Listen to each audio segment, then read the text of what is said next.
नगरपालिकेच्या वतीने मी उपमुख्याधिकारी विठ्ठल पाटोळे शहरातील थकबाकीदारांना याद्वारे आवाहन करतो की आपल्याकडील थकबाकी भरून नगरपालिकेला सहकार्य करावे व जप्ती आणि विक्री लिलावाची कारवाई टाळावी आणि कटुप्रसंग टाळावा अशी विनंती याद्वारे मी करतो। आज उपळाई रस्ता गोडाऊन समोरील गाळे गाळा नंबर 11 आणि गाळा नंबर 12 1,10,000 गाळा नंबर 11 कडे येणे बाकी होती, 1,04,000 गाळा नंबर 12 कडे येणे बाकी होती। या येणे बाकी पोटी सदरचा गाळा हा सील केलेला आहे। शहरातील एकूण 3,000 मालमत्ता थकीत आहेत।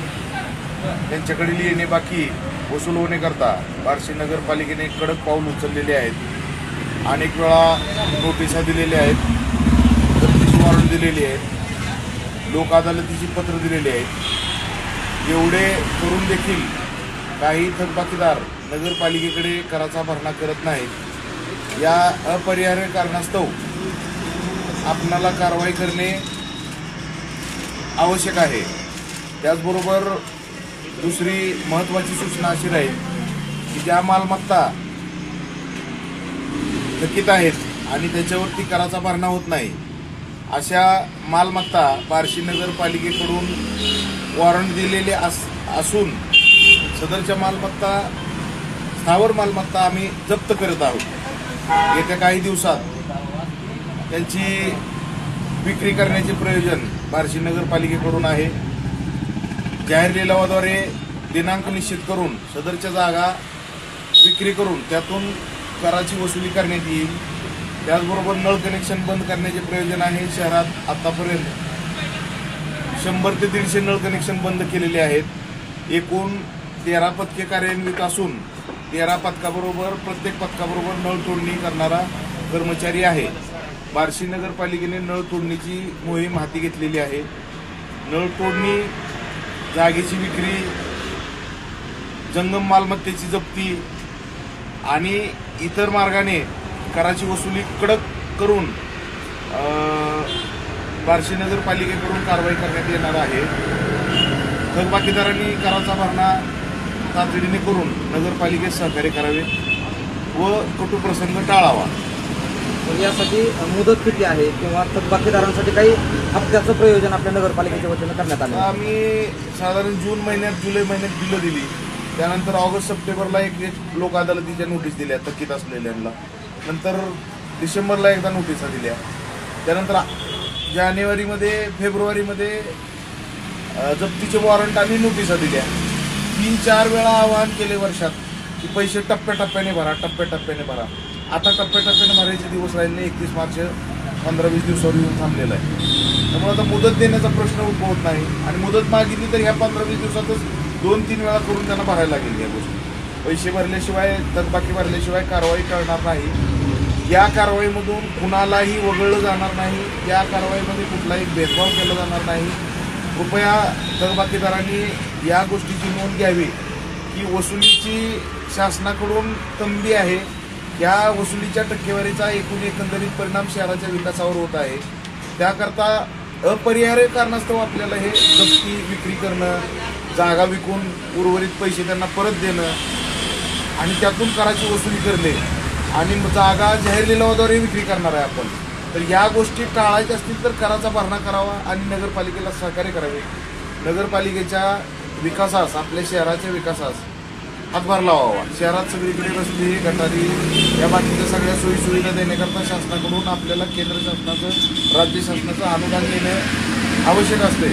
सदरचे अनुदान शासनाने घरपट्टी वसुली बरोबर जोडलेले आहे।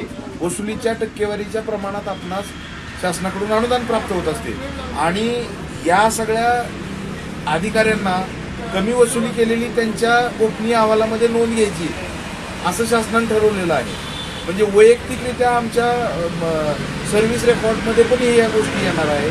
त्यामुळे नागरिकांना माझी एक विनंती राहील की कराचा भरणा वेळेत करावा, 31 मार्चपूर्वी भरणा करावा व कोर्टात केसेस टाकायच्या, जप्ती करून स्थावर मालमत्ता विक्री करायची, या गोष्टी टाळायच्या असतील तर कराचा भरणा 1-2 टप्प्यात 31 मार्चपूर्वी करावा. काहीतरी ऍडजस्ट करून पैसे भरायला पाहिजे. पैसे भरल्याशिवाय कारवाई कळत नाही. काही मालमत्ता या 5 वर्षे, 4 वर्षे, 3 वर्षापेक्षा जास्त कालावधी करता थकीत आहे. या लोकांनी काही कोर्ट मॅटर असतील, घरात काय वाद असेल, आपसात मिटवून टप्प्याटप्प्याने 2 हप्त्यात 3 हप्त्यात एकत्रित काउंटरी करून सगळ्यांकडनं पैसे कलेक्ट करून भरावेत अशी माझी विनंती राहील. शासकीय कार्यालयाकडून थकबाकी शासकीय कार्यालयाकडील जी थकबाकी असते ती शासनाला जमा होत असते. आमच्याकडून गेलं तरी ती शासनाकडे जमा होते. शासनाचं अनुदान त्या कार्यालयाला प्राप्त होत असतं. वैयक्तिकरित्या शासकीय कार्यालय कर भरणा करत नसते. त्यांचं बजेटला जिल्ह्यातून ते पैसे येतात त्यांना. जेव्हा ते अनुदान येईल तेव्हा ते भरतात. काही कार्यालयाकडे बाकी आहे पण ती अखेर जमेला धरली जाते आपल्याला, कारण ते शासनाचं येणं आहे. आम्ही घेणार शासनालाच देणार. आम्ही त्यात कळवत असतो 31 मार्च अखेर ज्यांचं अनुदान आलेलं आहे त्यांचा भरणा होतो. ज्यांचं अनुदान आलेलं नाही ते जमिनी धरलं जातं. पत्रव्यवहार करून त्यांच्याकडून पैसे घेतले जातात. पंतप्रधान नरेंद्र मोदी डिजिटल इंडिया म्हणतात की सगळे ऑनलाईन बँकिंग करा किंवा स्कॅन करा, पण आपल्या इथं तशी कुठलीही सुविधा नाही नगरपालिकेत. आपण म्हणता की रोख स्वरूपात भरा. समजा नागरिकांना स्कॅन किंवा फोनपे, पेटीएम किंवा गुगल पेनं भरायचे असतील तर काय करावं लागेल त्याला? जून महिन्यात आपण नागरिकांना घरोघरी प्रत्येकाच्या बिलं दिलेली आहेत. ज्यांच्याकडून बिल गहाळ झालं, ज्यांचं घर बंद होतं, त्यांच्याकरता नगरपालिकेमध्ये बिल देण्याची सुविधा ठेवलेली आहे. प्रत्येक मालमत्तेच्या बिलावर खाली एक QR कोड आहे. त्या QR कोडवर फोन पेवरनं स्कॅन करून ऑनलाईन पेमेंट घरी बसून करता येते. ती सुविधा आपण चालू वर्षी चालू केलेली आहे. आणि ते स्कॅन केल्यानंतर महाराष्ट्र शासनाच्या वेबसाईटला त्यांचा थकीत कर किती आहे, आज रोजीची देणं किती आहे, भरले किती, सगळं स्टेटमेंट येते त्याला. त्यामुळे ऑनलाईन भरणा ही फॅसिलिटी चालू वर्षी आपण चालू केलेली. आणि प्रत्येकाच्या घरी जे बिल दिलंय त्या बिलावरच QR कोड आहे. तो नागरिकांनी फोन पेवरून किंवा गुगल पेवरून स्कॅन करावा आणि स्कॅन करून त्याच्यावर पेमेंट करता येईल. घर बसल्या पेमेंट करता येईल त्यांना. त्याची रिसिटही त्यांना ऑनलाईन भेटेल. त्यानंतर त्याची रिसिट नगरपालिकेत पण भेटते.